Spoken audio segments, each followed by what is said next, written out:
Buenos días a todos. Es un gusto estar aquí esta mañana para presentar a Juan Igartua en el marco de los seminarios de esta edición del Máster de Razonamiento Probatorio.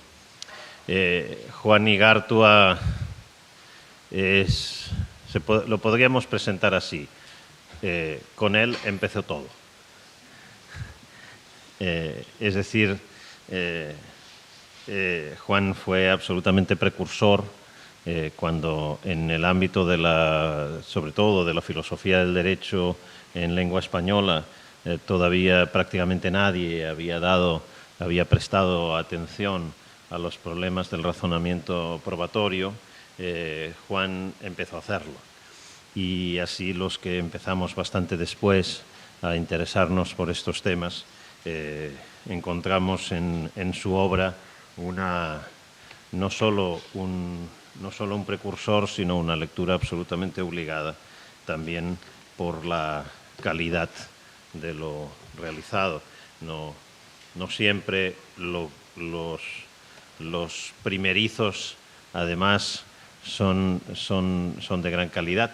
Y en este caso se da el aspecto de precursor y el aspecto de la calidad. Es mucha la obra que Juan ha dedicado a estos temas, con además una forma de escribir que lo hace absolutamente particular. Yo creo que si alguna vez me tocara y me sentiría incluso un poco en situación embarazosa, pero si alguna vez me tocara evaluar en blind review un trabajo de Juan, creo que inmediatamente identificaría que es suyo, porque tiene una forma de escribir también tremendamente clara, tremendamente amena, tremendamente a veces hasta desenfadada para abordar problemas serios y de forma seria. Valoración de la prueba, motivación y control en el proceso penal, discrecionalidad técnica, motivación y control jurisdiccional, el caso Marey, votos particulares y presunción de inocencia, la motivación de las sentencias, imperativo constitucional, el Comité de Derechos Humanos, la casación penal española y el control del razonamiento probatorio, el razonamiento probatorio en el proceso penal, y así podría seguir. Estoy leyendo solo títulos de libros.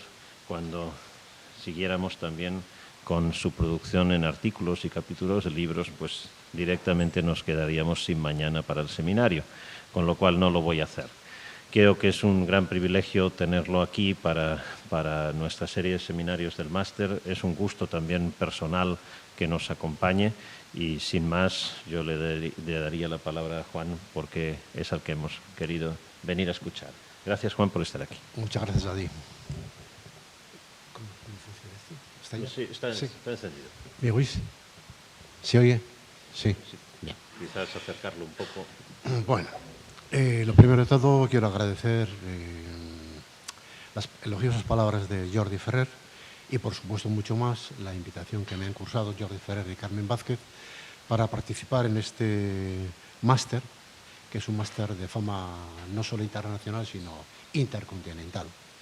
Difícilmente a mí, y creo que a muchos miles de docentes, les habrá tocado, digamos, la ocasión de dirigirse a un auditorio tan culto y tan preparado como vosotros. Por consiguiente, también a vosotros os doy de antemano las gracias por la paciencia que vais a tener que dedicarme. Parece que no se oye bien. ¿No se oye bien? ¿Ahora? Tendrás que acercarlo, probablemente. Sí, ahora sí. De lateral así. Sí, ahora se oye, ¿no? Sí, bueno. Entonces, digamos que mi intervención, que tenía un título más serio del que pongo a este texto que he elaborado, porque el texto lleva por título el texto que os voy a prácticamente leer, y os digo de antemano que una lectura no es muy lucida para dirigirse a un auditorio tan importante, pero he preferido hacerlo así, porque cuando se trata de contar una historia larga, más o menos la lectura hace que se gane tiempo. Y cuando la historia, además, es una historia muy compleja, pues con la lectura se evita el riesgo de omitir datos significativos. ¿De acuerdo? Bien, pues como os decía, titulo este texto con el siguiente título: 5 episodios judiciales para poner orden en un barullo de indicios. Entonces me voy a remitir a una enrevesada historia judicial italiana que concluyó en el 2015, que es sobre el asesinato de la estudiante inglesa Meredith Kercher, atribuido no solo, pero también a su compañera de piso, la estadounidense Amanda Knox, y al novio de esta, Raffaele Sollecito. Vamos a ponernos en antecedentes. En una casita de 2 plantas, en Vía de la Pérgola, en Perugia, viven en la planta de arriba 4 chicas, 2 italianas llamadas Filomena y Laura, más la británica Meredith y la norteamericana Amanda. Y en la de abajo 4 chicos, todos italianos del sur. Los chicos tienen un conocido, Rudy, de origen marfileño, de jugar al baloncesto con ellos en una plaza cercana. Alguna que otra vez han coincidido todos con las chicas de arriba. El caso empieza así. Festividad de Todos los Santos de 2007. Puente. Los 4 chicos de abajo van a sus pueblos. Las 2 italianas de arriba también. Quedan en la vivienda Meredith y Amanda. Amanda suele trabajar por horas ayudando en un pub cuyo encargado es un congoleño llamado Lumumba. El encargado la libera de ir a trabajar la tarde-noche de Todos los Santos.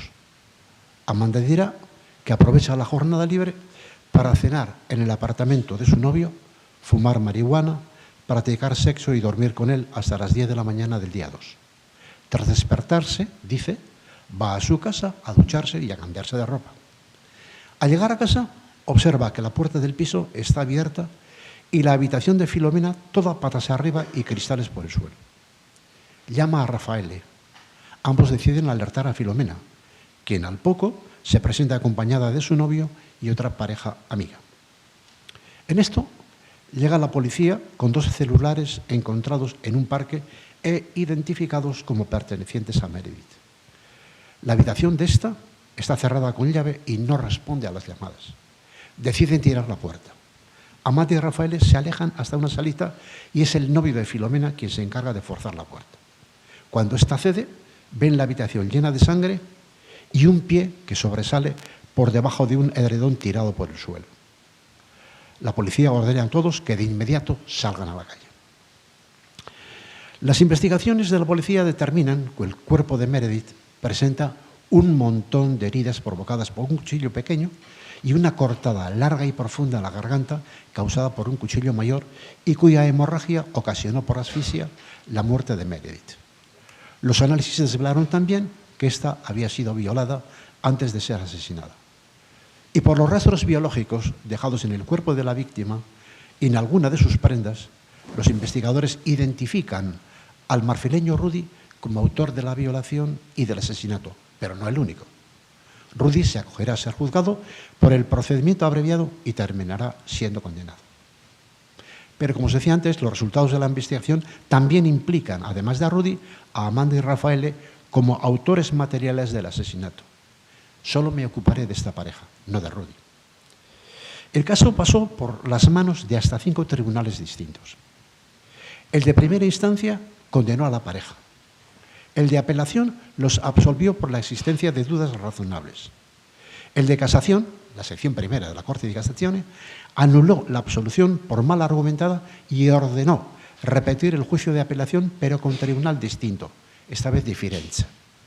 Este nuevo tribunal condenó a los procesados agravando las penas. Y el último tribunal, la sección quinta de la Corte de Casazione, los absolvió definitivamente. Eran numerosos los indicios que había contra ellos, contra la pareja. Antes de describirlos, siquiera los más importantes, conviene aclarar un par de cosas. ¿Qué entendemos por indicios y por qué los llamamos así? Cuestiones que parecen aburridas, pero son insoslayables en esta ocasión. Recuérdense que nos encontramos en Italia, cuyo Codice di Procedura Penale dice en su artículo 192. 1. El juez valora la prueba dando cuenta en la motivación de los resultados adquiridos y de los criterios adoptados. 2. La existencia de un hecho no puede ser deducida de indicios a menos que estos sean graves, precisos y concordantes.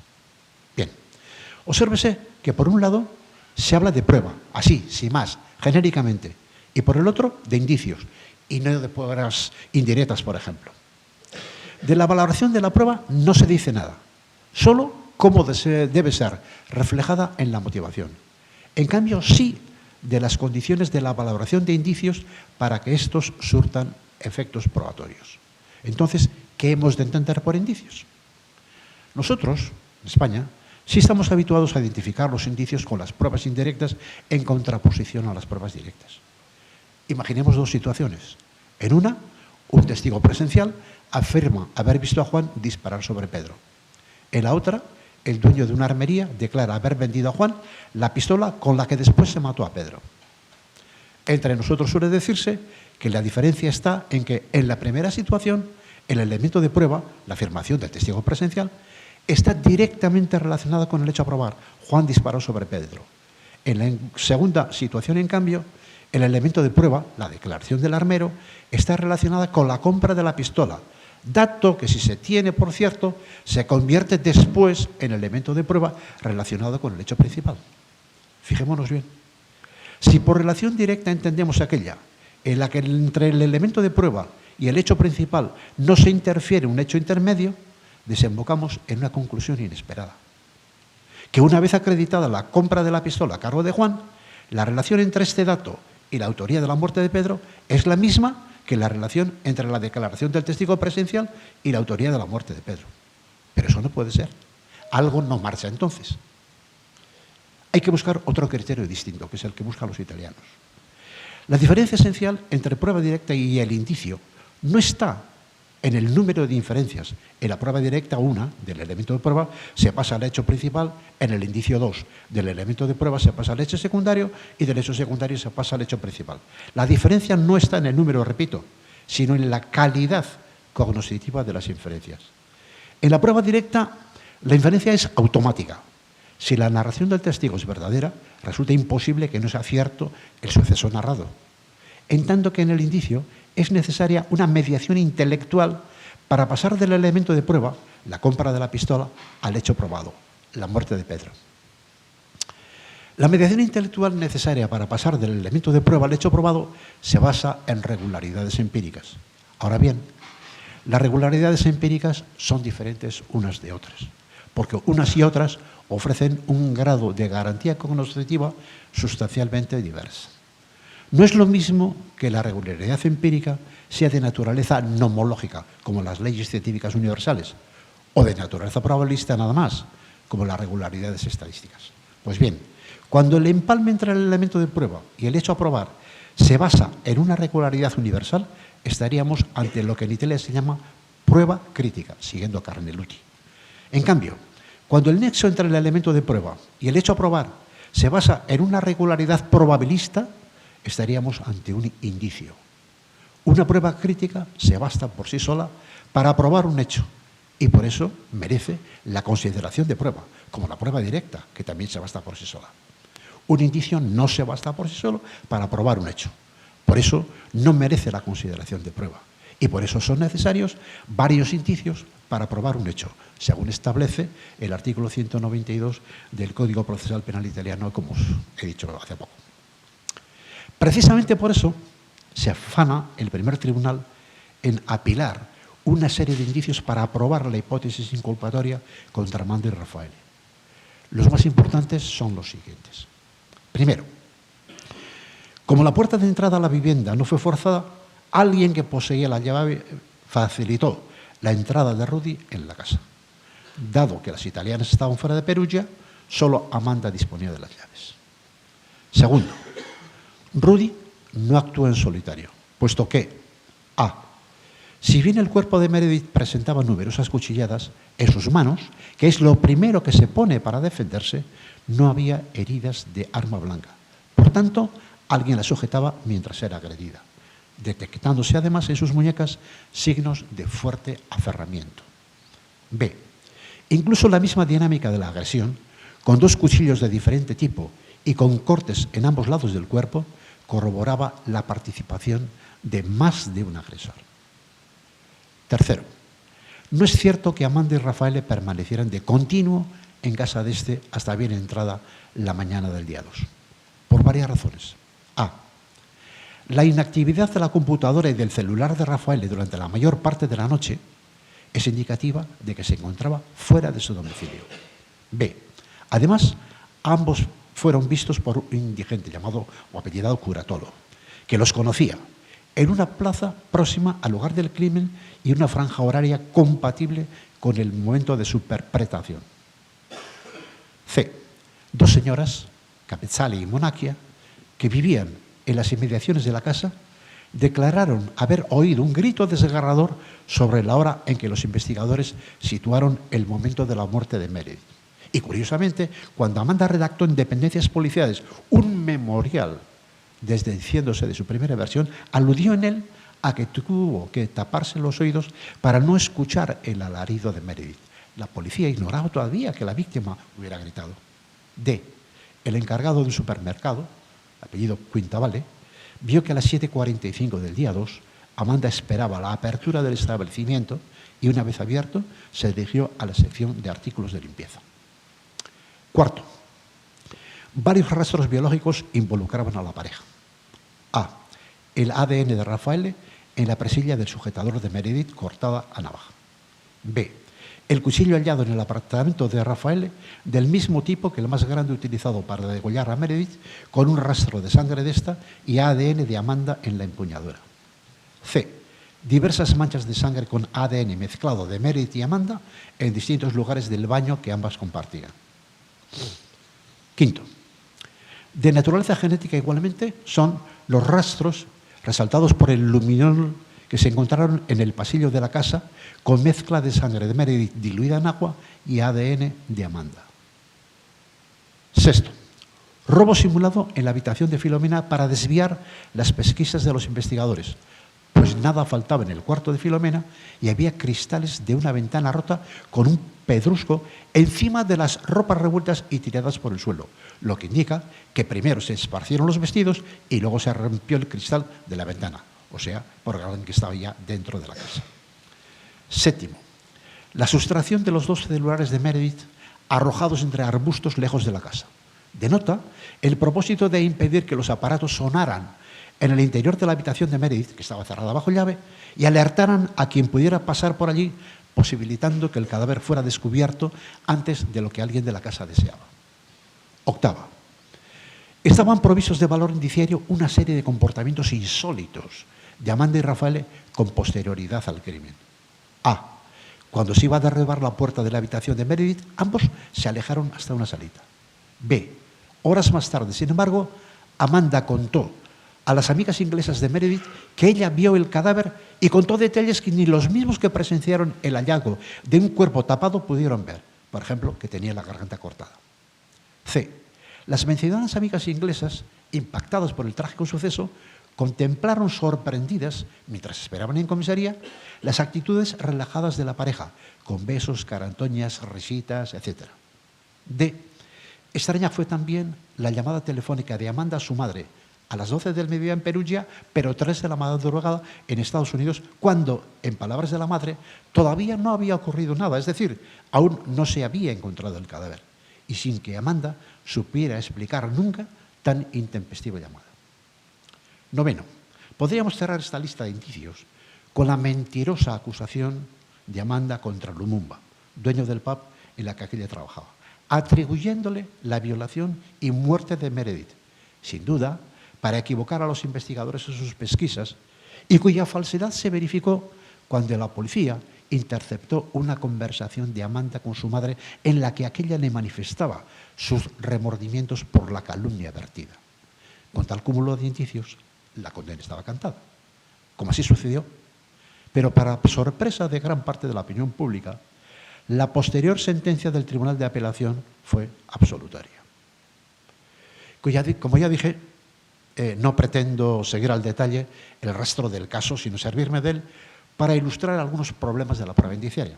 Eso me permitirá entonces aligerar la descripción de las peripecias procesales para el esclarecimiento de tan horroroso crimen. Pues bien, habrá podido comprobarse que el Tribunal de Primera Instancia parecía interesado en dar cumplimiento al ya citado artículo 192 del Código Procesal Penal, subrayando la convergencia de una pluralidad de indicios existentes.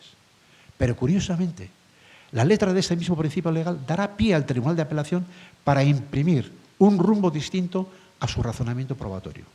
Y es que el texto del artículo 192 dice: la existencia de un hecho no puede ser deducida de indicios a menos de que estos sean graves, precisos y concordantes. O sea, la concordancia es solo uno, no el único de los requisitos, y además el último, lógica y cronológicamente hablando.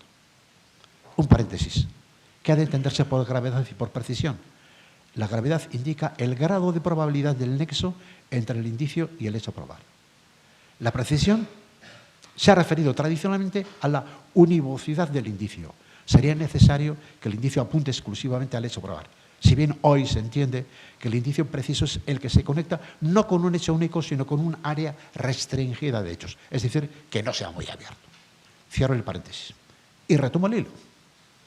El Tribunal de Apelación inicia pues su motivación con un discurso del método cuyos medulares puntos serían estos. Primero, nos hallamos ante un indiscutible cuadro de indicios.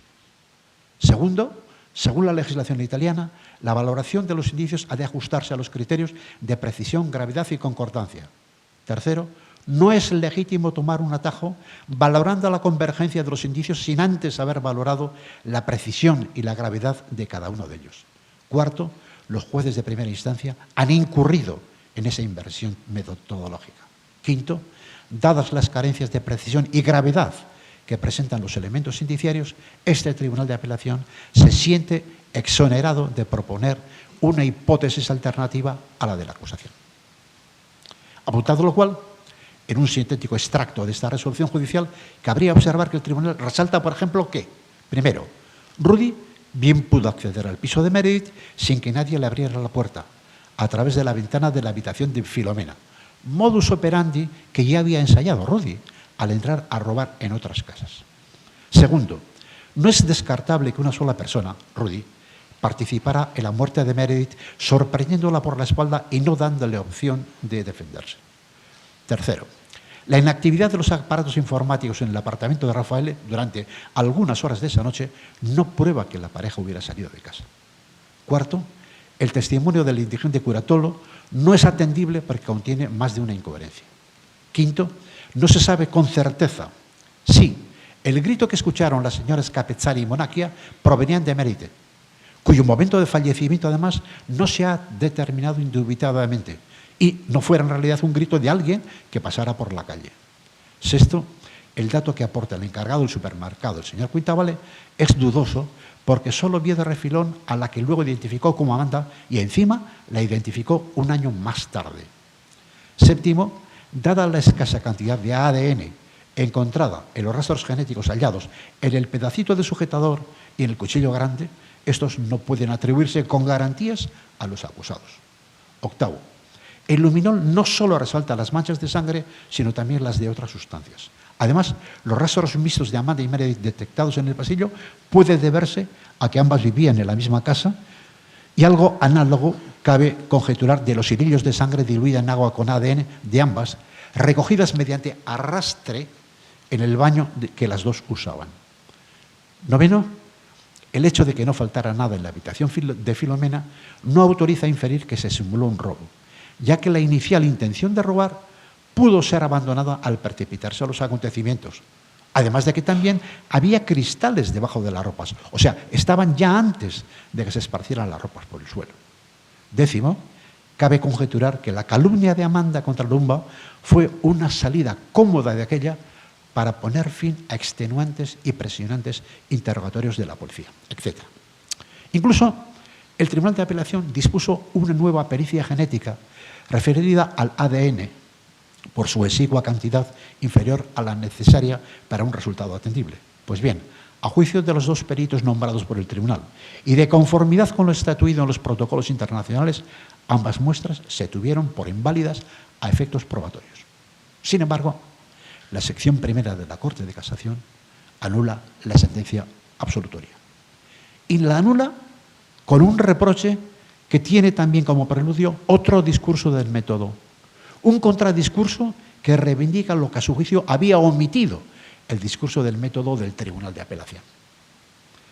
La Casación concede que primeramente es obligado proceder a la valoración de todo elemento indiciario individualmente, pero después es necesario llegar a un examen de conjunto de los elementos a fin de verificar si los márgenes de ambigüedad inevitablemente inherentes a cada uno pueden ser superados. Y en base a esta idea de fondo, la Corte Suprema particulariza así su censura al Tribunal de Apelación. Primero, por una no correcta elaboración de todas las evidencias disponibles. Segundo, por no haber coordinado adecuadamente entre sí las evidencias disponibles, extrayendo a veces conclusiones incompatibles a partir de los datos existentes. Tercero, por haber marginado evidencias significativas sin una adecuada justificación. Y cuarto,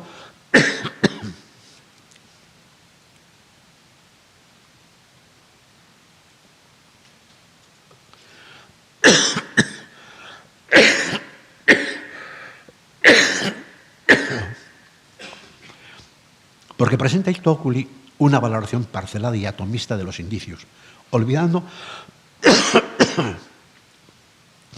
la valoración que las piezas del mosaico indiciario asumen en su valoración sinérgica. Vistos, pues, los escuetos propósitos de mi intervención, no tiene sentido detenerme en la detallada exposición del varapalo que la Casación propina al Tribunal de Apelación. Pero para catar el tenor preciso de sus censuras metodológicas, las ilustraré con algunas muestras nada más. Primero,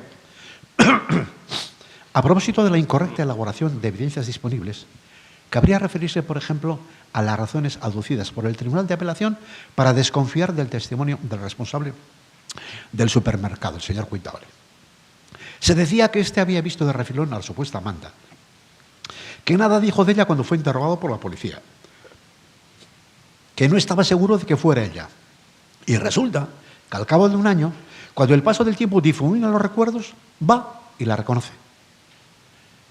Pero se omite que Cuitable también la vio de frente a menos de 1,5 metros, que no habló de ella porque la policía no le preguntó nada, que la reconoció al cabo de un año sin género de dudas porque la vio, volvió a verla en persona, con su piel extremadamente blanca y el peculiar azul de sus hijos, no en blanco y negro como en los periódicos. O sea, la cosa cambia. Segundo, respecto de la inadecuada coordinación de las evidencias, la Casación recuerda, por ejemplo, que la hipótesis de un Rudy actuando en solitario no se tiene en pie. Si las pisadas de sus zapatillas ensangrentadas iban de la habitación de Meredith a la puerta de salida de la casa, forzosamente hubo de ser otra persona la que manchó con sangre de la víctima distintos lugares del cuarto de baño.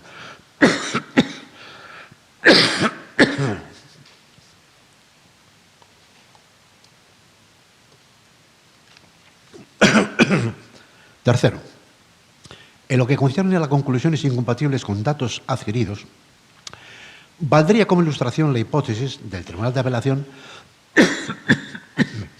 de que el asaltante bien pudo entrar por la ventana de Filomena e intentar robar después, ya que también había cristales debajo de los vestidos tirados por el suelo. Hipótesis que choca con una serie de datos, objeta la Casación.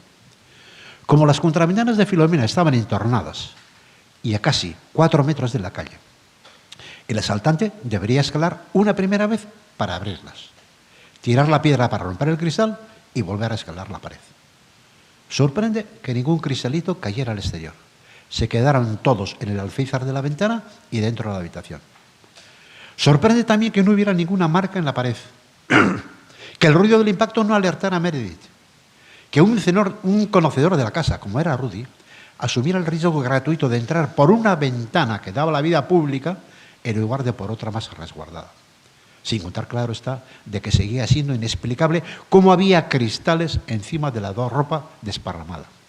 Que también los hubiera debajo era fácil de explicar, porque antes de que llegara la policía, Filomena estuvo removiendo cosas de su habitación para comprobar si le habían robado algo o no. Cuarto, en cuanto a la marginación de evidencias significativas, Uno de los ejemplos podría ser el escamotaje del Tribunal de Apelación cuando, al enumerar los comportamientos llamativos de la pareja posteriores al asesinato, omite dos muy significativos. El primero, que Amanda, sin haber presenciado la escena del crimen, proporcionó a las amigas de Meredith informaciones exactas sobre el cadáver de esta, desconocidas incluso para quienes estaban in situ. El segundo, que Amanda no supo explicar por qué llamó telefónicamente a su madre a horas tan extemporáneas, 3 de la madrugada en Estados Unidos, si todavía no había noticias del crimen.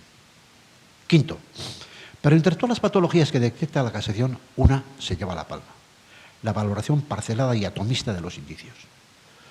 Tomemos como ejemplo la falsa inculpación de Lumumba como autor de la violación y muerte de Meredith. Dato que habían aceptado los dos tribunales anteriores, pero interpretándolo de manera distinta. Recordémoslo, para el tribunal de primera instancia, Amanda pretendía alejar de sí y de Rafael toda sospecha, y para ello buscaba desviar las previsibles investigaciones sobre sus personas. De su lado, el tribunal de apelación conjeturaba que Amanda bien pudo mentir para librarse de una insoportable presión ejercida por quienes la interrogaban. Pues si de verdad hubiera estado en la escena del crimen, el modo más sencillo de defenderse sería ofrecer el nombre del verdadero homicida. Pues bien, la casación tilda este planteamiento exculpatorio de manifiestamente ilógico, por dos razones.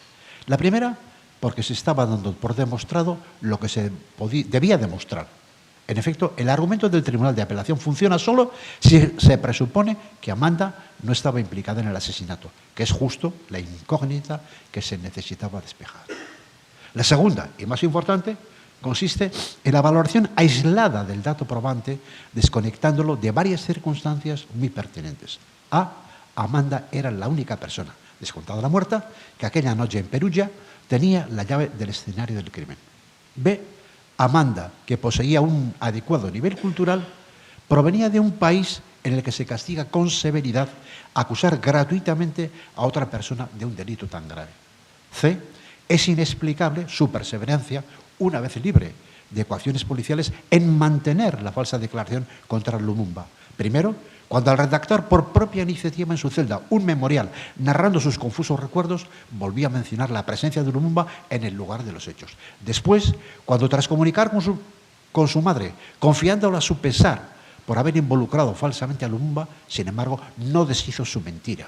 Por último, cuando al pasar a la condición de imputada y contar con el apoyo de un abogado defensor, ocasión tuvo de desdecirse ante el instructor y, no obstante, la soslayó. Nada de esto tuvo presente el Tribunal de Apelación. Entonces, a la vista de tantos errores y otros más que no he señalado, la Casación ordenó un nuevo juicio de apelación ante un tribunal diferente, el de Firenze, el cual se inclinó por la reiteración de la condena. No extraña que en la resolución de este nuevo tribunal de Firenze se suscribieran sustancialmente los puntos de vista del tribunal de primera instancia, sin que ello obste a que en esta segunda apelación el tribunal introdujera algún que otro elemento probatorio antes soslayado. Por ejemplo, que cuando Amanda deslizó su falsa imputación contra Lumumba, en su declaración introdujo un móvil de naturaleza sexual en el desarrollo de los hechos, lo que en definitiva resultó cierto, ya que Meredith fue realmente violada. Sin embargo, era un dato ignorado por la policía cuando ésta interrogó a Amanda y del que tuvo noticia días después al recibir el informe del laboratorio. ¿Cómo estaba Amanda al corriente de un dato que incluso los investigadores desconocían? Más todavía, cuando Amanda llamó por el celular a Filomena para advertirle de lo observado en su habitación, no lo hizo desde la casa que ambas compartían, sino, como los investigadores determinaron, desde el domicilio de Rafael. Es decir, Amanda no describía una realidad que tuviera ante sus ojos cuando hablaba con Filomena, pero sin embargo demostraba tener perfecto conocimiento de aquello. Hay más datos y aciertos novedosos en esta segunda condena, pero para no alargarme, me ceñiré a la reconstrucción que hace el tribunal del móvil del crimen. Es verdad que el nuevo tribunal la toma como una pieza intrascendente para determinar la autoría del crimen. Es decir, se puede determinar quién mató a Meredith, aunque no se sepa por qué la mató. En cualquier caso, es interesante la recomposición de la escena del crimen. Atando datos, por ejemplo, que la puerta de la casa no fue forzada, que Amanda conocía a Rudy y era novia de Rafael, de que no se separaba, que había ADN de Rudy y Rafael en la casa, etc. Atando cabos, repito, el tribunal ubica a Amanda, Rafael y Rudy en el escenario del crimen. Y tira del hilo resaltando la mala relación entre una Meredith estricta, si no puritana, y una Amanda desenvuelta, dada a llevar a su cama a los ocasionales ligues y a su desidia en la limpieza de espacios y menaje comunes de la vivienda. Tensión que alcanza límites extremos cuando Meredith, según contó Rudy, culpó a Amanda de sustraer los 300 euros que guardaba para el pago de la renta mensual. Se sabe también, porque lo había declarado Amanda, que aquella tarde-noche ella y Rafael fumaron marihuana y practicaron sexo, pero no en el apartamento de Rafael, como ya había manifestado, sino seguramente en su casa, donde se encontró la colilla de un cigarrillo liado a mano y con el ADN de la pareja, aunque la policía no analizará su composición. Dentro de la casa, por tanto, podía, utiliza este verbo, podía, haberse producido la siguiente situación. Rafael y Amanda, recluidos en la habitación de esta, fumando una sustancia estupefaciente y entregándolos a intercambios íntimos. Meredith sola en su cuarto. Rudy deambulando por la casa mientras sus apetencias sexuales se caldeaban en aquel entorno. Situación de aparente normalidad que explotó por obra de la discusión entre las dos muchachas, a cuenta de los dichosos 300 euros, y en cuya trama pudo intercalarse en la conducta de la violencia sexual. En el caso de Rudy, para desahogo de sus incontenibles ganas; en el de Amanda y Rafael, para la humillación de la estudiante inglesa. Los tres la agredieron. A Rudy le delata su ADN encontrado en la manga de la felpa de la víctima y en la vagina de esta, en la que introdujo probablemente un dedo, lo que deja entender que no empuñó ningún cuchillo, sino que utilizó una mano para inmovilizar a Meredith y la otra para agredirla sexualmente. Por otra parte, el cadáver de Meredith presentaba heridas producidas por dos cuchillos de hoja distinta, una más pequeña que otra, y manejadas desde ángulos diversos, o sea, por dos personas diferentes. Rafael acostumbraba a llevar una navaja. Cabe pensar razonablemente que con ella se cortó el pedacito de sujetador en el que luego se detectaría ADN de Rafael. A él han de imputársele entonces las heridas ocasionadas por el cuchillo pequeño. Por tanto, fue Amanda la que empuñó el cuchillo grande con el que se produjo el gran corte en el cuello de Meredith, provocando su muerte. Cuchillo en cuyo mango se identificó ADN de Amanda. Y eso hizo que se elevara a 1 año la inicial condena en primera instancia. Recurrida la sentencia ante la casación, esta vez intervino la sección quinta de la Corte de Casación. Esta dictó una absolución definitiva. La casación comienza con una serie de consideraciones generales sobre las amnesias y omisiones durante la investigación, el clamor mediático que imprimió una improvisada aceleración a las investigaciones, la espasmódica búsqueda de uno más culpable para mantener el prestigio ante la opinión internacional, las deficiencias en la recogida y custodia de diversos elementos de prueba, la tardía disponibilidad de algunos testigos repescados por periodistas, etc. Pero dejando de lado todo ello, la casación afronta después el examen de la sentencia impugnada, siguiendo un desarrollo, a mi modo de ver, un poco desordenado. Yo intentaré recomponerlo a mi manera. Para la Corte Suprema, la Corte de Casación, hay un elemento firme corroborado por el pronunciamiento judicial irrevocable que condenó a Rudy en un procedimiento abreviado, como ya os he dicho. Pues bien, las heridas en el cuello de la joven inglesa, con trayectorias diversas y producidas con 2 cuchillos de tamaño distinto, la falta de resistencia de la víctima, las copiosas manchas de sangre en la puerta del armario a 50 centímetros del pavimento, dejan suponer que Meredith fue literalmente degollada cuando verosímilmente de rodillas y con la cabeza inclinada a viva fuerza, fue alcanzada por varias cuchilladas en el cuello, de las que una, la inferida en la parte izquierda, determinó su muerte por asfixia debida a un imponente flujo de sangre. Una acción así, de mecánica tan compleja, es difícilmente imputable a una sola persona. También hay una incompatibilidad aún mayor con la hipótesis que manejaron algunas de las defensas de que en la casa pudo irrumpir un ladrón desconocido y a la vista de una mujer joven decidiría violarla. Pues resulta difícil de concebir que alguien, tras una agresión sexual, se dedique a un homicidio gratuito y con la ferocidad del caso, en lugar de darse a la fuga precipitadamente. Descartado entonces que actuara un asesino en solitario, ¿quién acompañaba a Rudy y por qué lo acompañó en el homicidio? Para determinar quién pudo acompañarlo, era muy relevante establecer la hora exacta de la muerte de Meredith, cuestión en la que, sin embargo, se había actuado con un censurable más o menismo, más o menos. Pues tal dato era imprescindible para verificar la coartada de los acusados. Ellos dijeron estar en casa de Rafael. También era importante que los peritos pudieran analizar las computadoras de Rafael y de Meredith para fijar a qué horas de la noche estaban en uso. Tarea, sin embargo, que no pudo realizarse porque la policía había quemado los respectivos aparatos. También son incongruentes para la casación las explicaciones dadas a propósito de la sustracción de los celulares de Meredith y su posterior lanzamiento a un terreno con vegetación. No hay interpretación más implausible de que con ello los autores pretendían evitar que los celulares sonaran y se descubriera el cadáver antes del tiempo calculado, puesto que tal finalidad podía lograrse más cómodamente mediante el simple apagado de los aparatos o quitándoles la batería. Respecto al porqué del crimen, asunto que la casación estima relevante cuando el compendio indiciario no es unívoco, ninguno de los motivos apuntados en la sentencia condenatoria ha podido ser verificado. Primero, el mueble sexual atribuido a Rudy no es extensible sin más a la pareja. Además, la participación en una orgía grupal presupone fuertes relaciones interpersonales entre los participantes, y no era el caso, sobre todo teniendo en cuenta que Rudy y Rafael ni se conocían. Y encima deja sin explicar la salvaje violencia empleada en el homicidio. Segundo, brutalidad inexplicable también por las presuntas desavenencias entre Amanda y Meredith, desmentidas además por las amigas inglesas de Meredith e incluso por la misma madre de esta. Tercero, no hay ningún elemento para trasladar a casa de Amanda lo que este y Rafael afirmaron haber hecho en el apartamento de este: ver una película, fumar marihuana, relación sexual, reposo prolongado, etc. El cambio de escenario efectuado por el Tribunal de Apelación perseguía introducir en la dinámica de la acción homicida el efecto desestabilizante y obnubilante de la droga. Pero vuelve a fallar el perceptivo cotejo, pues no se realizó ningún análisis sobre la naturaleza del cigarrillo, si tabaco normal o marihuana, en cuya colilla había rastros con un perfil genético mixto de Rafael y Amanda.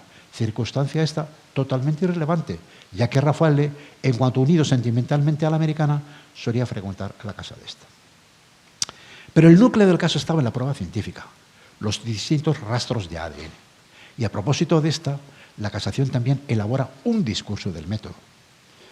La casación comienza llamando la atención que el cotejo realizado entre las muestras de ADN recogidas y los perfiles genéticos de Meredith, Amanda y Rafael arrojaron unos resultados que fueron apreciados por los mismos investigadores en términos de compatibilidad, no de identidad.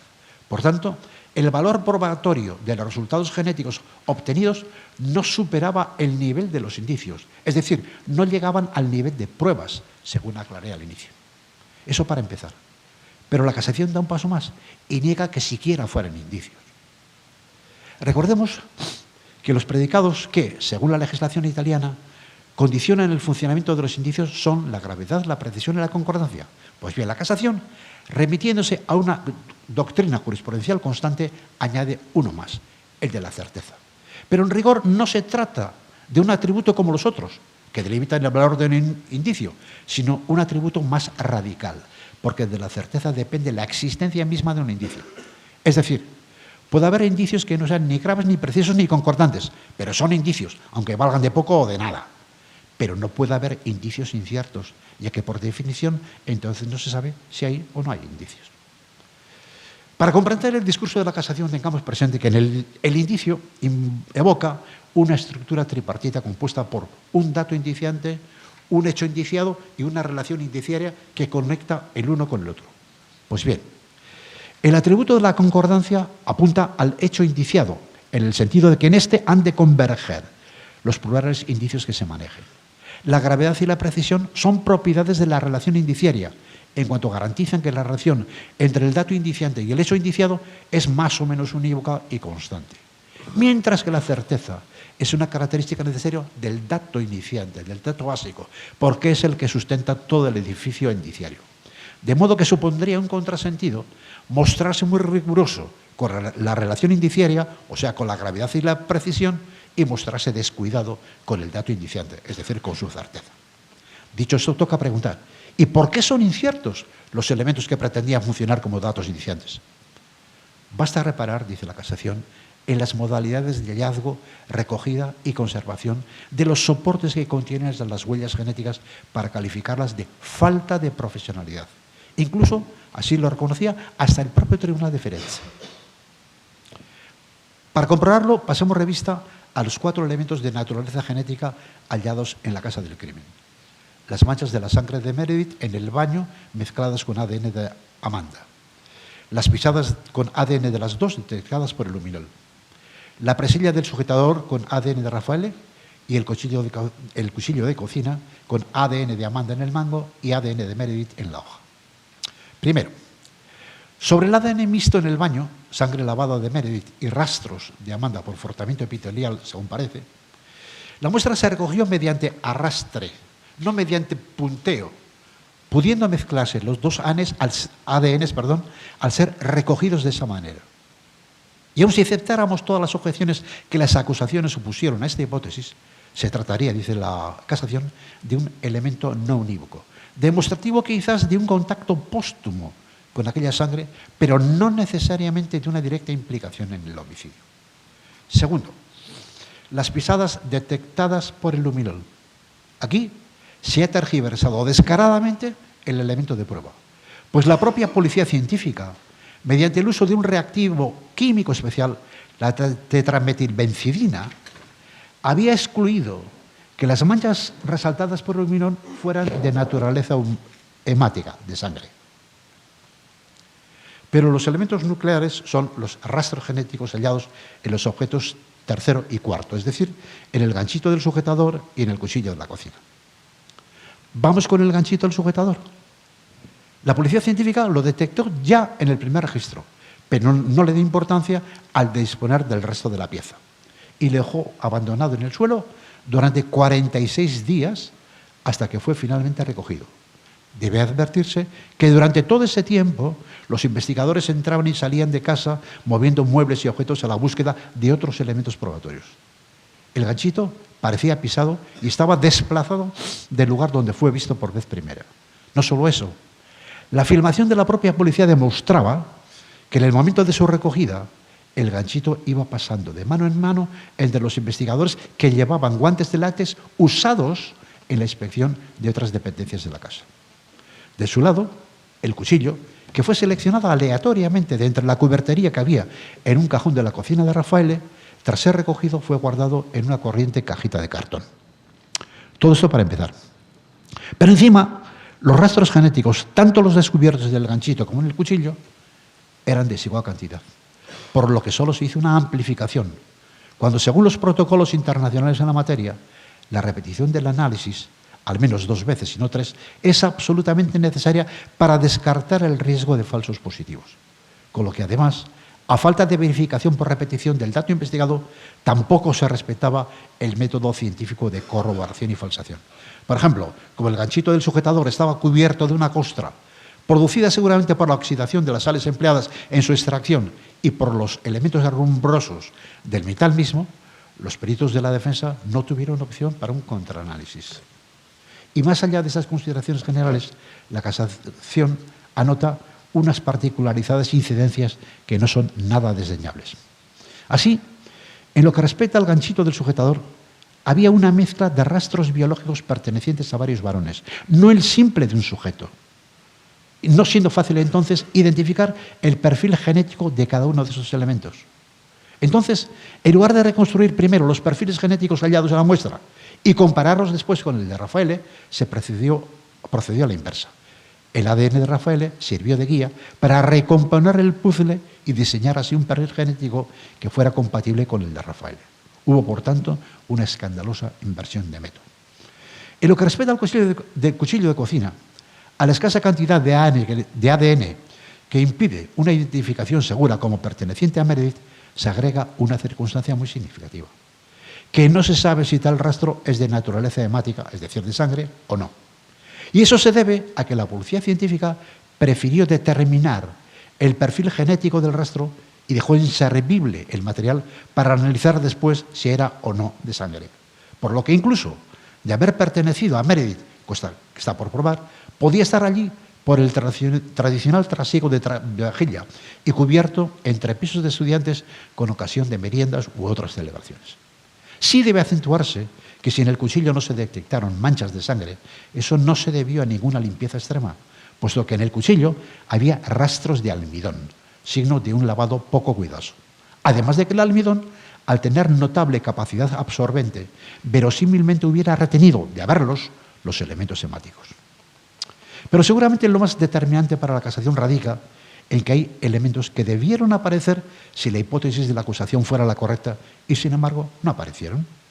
Así, la casación resalta la absoluta ausencia de huellas biológicas de los dos imputados, tanto en la habitación del homicidio como en el cuerpo de la víctima, a diferencia de los numerosos rastros que apuntaban a Rudy. Resulta impensable que en la escena del crimen, una pequeña habitación de 2,91 por 3,36 metros, no hubiera elementos genéticos de estos dos imputados de haber participado ellos en la matanza, ni rastros tampoco en la felpa que vestía la víctima, ni en la camiseta que llevaba debajo. No cabe pensar en una limpieza selectiva dejando unos rastros y borrando otros, porque era impracticable. Y en última instancia, el luminol la hubiera desvelado, cosa que no sucedió. Pero no se crea que la casación juega al todo o nada, desvinculando a Amanda y Rafael de lo que pudo suceder en aquella casa. No. La Corte no pone reparos a situar a Amanda en el teatro del homicidio, pues ella misma redactó y firmó un memorial dando datos desconocidos por los investigadores y corroborados con posterioridad. Por ejemplo, el móvil sexual en el homicidio que resultó ser cierto, el grito desgarrador de Meredith ignorado también por la policía. Son también altamente sospechosas las incongruencias y mentiras de Amanda en distintas declaraciones, especialmente en la parte de su relato que quedaba contradicho por los registros telefónicos. Alimentan también una fuerte sospecha la discutida simulación del robo en la habitación de Filomena. Igualmente, la calumnia proferida por Amanda contra Lumumba se torna en elemento de cargo, etc. En cuanto a Rafael, resulta escasamente creíble que éste no estuviera con Amanda, porque de acuerdo con lo que Amanda dijo haber encontrado cuando regresó a casa a la mañana del día 2, puerta abierta, manchas de sangre, etc., o con lo que describió en el memorial, situándose en la casa en el momento del homicidio, aunque en distinta habitación, es muy extraño que no hubiera llamado a su novio. Sin embargo, según los registros telefónicos, no lo hizo. Además, siendo Amanda una recién llegada a Italia y no sabiendo qué hacer en estas circunstancias, lo normal sería contactar telefónicamente con su pareja. No llamarlo significa que Rafael estaba con ella. Pero ahora bien, la hipotética presencia de los dos imputados en aquel lugar no podría de por sí tomarse como elemento demostrativo de su participación en el homicidio. A lo mejor serían pertinentes otras categorías jurídicas que van desde la mera connivencia no punible hasta el concurso de personas en el delito cometido por otros, etc.